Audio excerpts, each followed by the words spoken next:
Capítulo 3: O eu autocentrado. A mente está sempre querendo alimentar-se para pensar. Ela procura alimento para sua própria identidade, para seu sentido de ser. É assim que o ego se cria e se recria continuamente. Quando você pensa ou fala a respeito de si mesmo, quando diz eu, está referindo a eu e a minha história.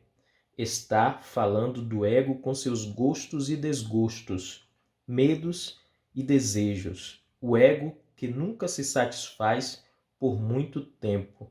Essa é a noção que a sua mente tem de você, condicionada pelo passado e buscando encontrar sua plenitude no futuro.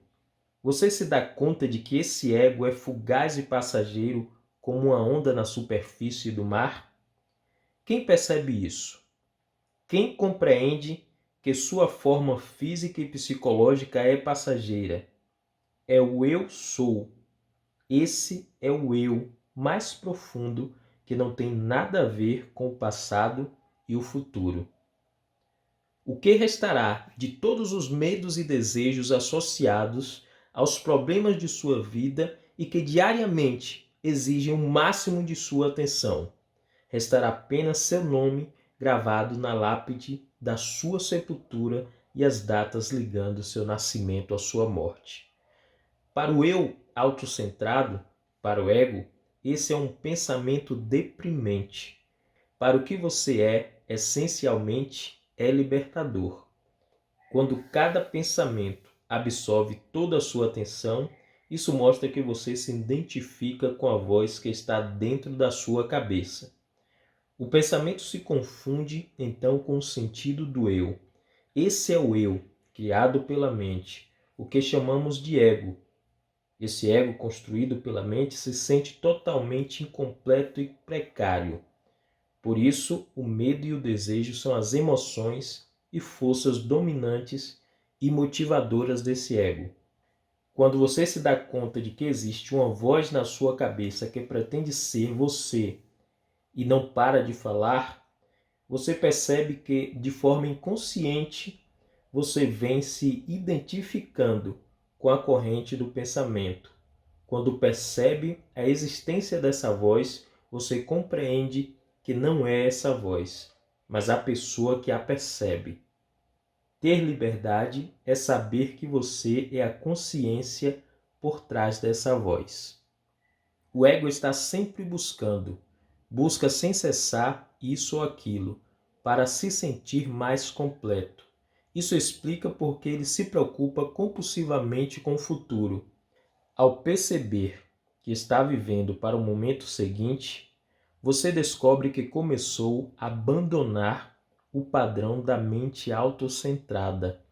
Torna-se então possível escolher concentrar toda a sua atenção no momento presente. Ao concentrar toda a atenção no momento presente, uma inteligência muito superior à da mente autocentrada entra em sua vida. Ao viver através do ego, você faz do momento presente apenas um meio para atingir um fim. Você vive em função do futuro, mas quando atinge seus objetivos, eles não o satisfazem ou não o satisfazem por muito tempo. Quando você dá mais atenção ao que está fazendo do que ao resultado que quer alcançar com a sua ação, rompe o velho condicionamento autocentrado. Sua ação presente se torna não só muito mais eficaz, como infinitamente mais satisfatória e gratificante. Quase todo ego tem um pouco do que poderíamos chamar de identidade da vítima. Muitas pessoas se veem de tal forma como vítimas que essa imagem se torna o ponto central de seu ego. O ressentimento e a mágoa passam a ocupar uma parte essencial da visão que essas pessoas têm de si mesmas.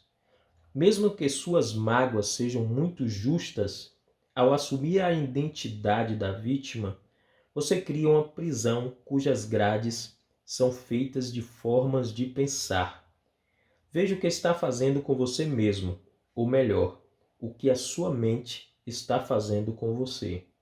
Sinta a ligação emocional que você tem com sua história de vítima e perceba sua compulsão de pensar ou falar a respeito. Testemunhe o seu estado interior. Você não precisa fazer mais nada além disso. Ao perceber isso, a transformação e a liberdade virão. Reclamar e reagir são formas preferidas da mente para fortalecer o ego. Para muitas pessoas, grande parte da atividade mental e emocional consiste em reclamar e reagir contra isso ou aquilo. Procuram fazer com que os outros ou as coisas estejam errados e só elas estejam certas. Estando certas, elas se sentem superiores e assim fortalecem o seu ego. No entanto, essas pessoas estão apenas fortalecendo a ilusão do ego. Pare um pouco e pense. Você tem esses padrões de comportamento? Consegue reconhecer a voz em sua mente que está sempre reclamando e apontando os outros como culpados? O eu autocentrado precisa do conflito para fortalecer sua identidade. Ao lutar contra algo ou alguém, ele demonstra para si mesmo que isto sou eu e aquilo não sou eu. É comum que países, tribos e religiões procurem fortalecer sua sensação de identidade coletiva, colocando-se em oposição aos seus inimigos. Quem seriam os crentes se não existisse os que não creem? Ao se relacionar com as pessoas, você é capaz de perceber em si mesmo sentimentos sutis de superioridade ou inferioridade em relação a elas? Quando isso acontece, é o ego que está manifestando, porque ele precisa da comparação para se afirmar. A inveja é um subproduto do ego que se sente diminuído quando algo de bom acontece com alguém. Quando alguém possui mais, sabe mais ou tem mais poder do que ele. A identidade do ego depende da comparação e se alimenta do mais. Ele se agarra a qualquer coisa. Quando nada disso funciona, as pessoas procuram fortalecer seu ego, considerando-se mais injustamente tratadas pela vida, mais doentes ou mais infelizes do que os outros. Quais são as histórias que você cria para contar sua própria identidade? O eu autocentrado tem também necessidade de se opor, resistir e excluir para manter a ideia de separação da qual depende sua sobrevivência. Assim, ele coloca eu contra os outros e nós contra eles. O ego precisa estar em conflito com alguém ou com alguma coisa. Isso explica por que, apesar de você querer paz, alegria e amor, não consegue suportar a paz, a alegria e o amor por muito tempo. Você diz que quer ser feliz, mas está viciado em ser infeliz. A sua infelicidade não vem dos fatos da sua vida, mas do condicionamento da sua mente. Você se sente culpado por algo que fez ou deixou de fazer no passado? Uma coisa é certa: você agiu de acordo com o nível de consciência ou de inconsciência que tinha na época. Se você tivesse mais alerta, mais consciente, teria agido de outra maneira. A culpa é outra forma que o ego tem para criar uma identidade.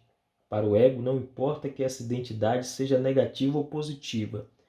O que você fez ou deixou de fazer foi uma manifestação de inconsistência que é natural da condição humana. Mas o ego personifica a situação e diz: eu fiz tal coisa, e assim cria uma imagem de si mesmo como ruim, falho e insuficiente. A história mostra que os seres humanos cometeram inúmeros atos violentos, cruéis ou prejudiciais contra os outros e continuam a cometê-los. Será que todos os seres humanos devem ser condenados? Será que são todos culpados ou será que esses atos são apenas expressões de inconsciência, um estágio no processo da evolução do qual estamos nos libertando?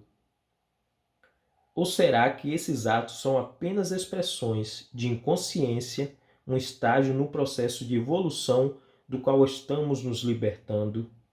As palavras de Cristo: perdoai-os, Senhor, pois eles não sabem o que fazem, podem ser usadas em relação a você. Se você estabelece objetivos autocentrados na sua busca de libertação e de autovalorização, mesmo que os atinja, eles não irão satisfazê-lo. Estabeleça objetivos, sabendo, porém, que o mais importante não é atingi-los. Quando alguma coisa inesperada acontece, fica demonstrado que o momento presente, o agora, não é apenas um meio para atingir um fim. Cada momento do processo é importante em si. Busque seu objetivo, valorizando cada passo da caminhada. Só assim você não se deixará dominar pela consciência autocentrada. Disse o mestre budista quando lhe pediram para explicar o sentido mais profundo do budismo: sem o ego não há problema.